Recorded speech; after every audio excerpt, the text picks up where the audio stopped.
Adaptability is the quality of being able to adjust to new conditions. Over the course of our lives, experiencing change is inevitable. Those changes can be tiny, like getting a new haircut, or huge, like losing a loved one. Whether they are big or small, we have no choice but to adapt to them. About 5 years ago, I experienced a massive change. I moved from São Paulo, Brazil, to Boca Raton, Florida. I left behind everything I've ever known and started from scratch in a new country. The reason for this sudden move was my brother. Oh, I need the clicker. Okay. When he was 2 years old, and then I stopped talking. Not entirely, but he started talking less, being quiet, and acting shy. When my parents noticed he was regressing, they took him to a well-known doctor back home in Brazil who told them to put him in speech therapy. They thought it wasn't a serious problem and that he would eventually catch up to the other kids, but they were wrong. Communication is not the only difficulty he faces. Both his fine motor and social skills are poor, and his behavior is not like the other kids his age. For example, he would swing his arms around instead of keeping them relaxed and steady by his sides. He could not understand people's facial expressions, and he was not able to kick, throw, or even catch a ball. After 5 years of innumerable different appointments with different doctors, we still could not find a clear diagnosis, so he had barely improved. That's when my parents decided that it was time for us to move to the US, where the doctors were better and more specialized in this area. Our lives changed drastically after the move. My dad was gone half the time because his work was still in Brazil. This was really hard for us, as our family was used to spending time together every day.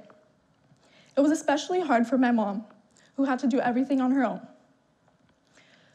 She had to juggle taking me and my brother to our different schools, driving Andre every day 40 minutes and back from his doctor's appointments, and managing the house. She also had to get used to going to bed every night without her husband by her side. As for me, I had to adapt to a new school, which I hated, and get used to not seeing my friends or family, who I was really close to. The first year was horrible. I cried every night, wanting to move back home and wishing everything could go back to the way it was. I eventually was diagnosed with depression, which I still struggle with to this day. I was also very lonely because my mom and brother were almost always at the doctor's and my dad was always in Brazil.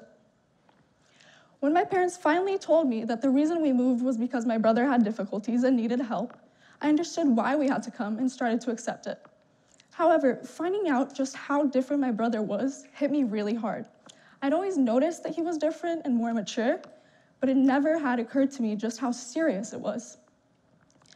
I was scared of talking to him after that conversation, because I thought I'd see him differently now that I knew the truth. But instead, I felt the same as I always had, but now I knew that I'd have to treat him differently. For example, I knew I had to be more patient with him and sometimes challenge and encourage him to do the things that he had difficulty doing.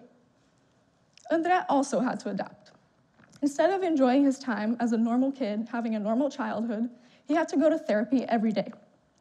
Physiotherapy, occupational therapy, visual therapy, you name it, he had it. As if that was not enough, the school switched him to a different classroom halfway through the year, so he had to get used to that as well. His school insisted on switching him because they thought that he should be in the class with other kids who had disabilities, which angered me and my parents because he was much smarter than them and he did not have as much difficulty as they had. We insisted and insisted, but they would not give in. A year after we moved, my brother got diagnosed with neurofibromatosis type 1, or NF1, which is a condition caused by a genetic mutation. Getting an answer after 5 years of searching was bittersweet. We finally knew why my brother struggled with simple things that came so easily for the rest of us, and we knew what we had to do to improve. But on the other hand, NF1 is very unpredictable and manifests in a variety of ways. My dad, for instance, only found out he has the NF1 gene mutation after my brother was diagnosed, because the only symptom he ever experienced were light brown spots on his body. One of the possible symptoms is neurofibromas, which are small growths that can potentially turn into tumors. Knowing that there's a possibility that my brother could one day develop a tumor is a terrifying, unsettling thought, and was another factor we had to get used to. Our first 2 years in America were filled with novelty and change. It was a lot to adapt to, but I'm really glad we did.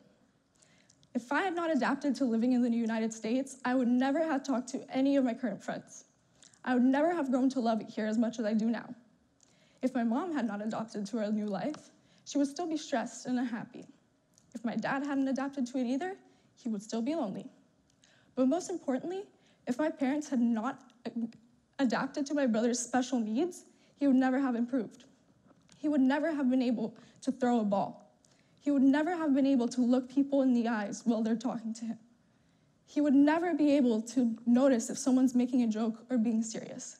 He would never have been able to have a proper back and forth conversation with anyone. He would never have been able to learn how to keep his arms relaxed by his sides instead of waving them around.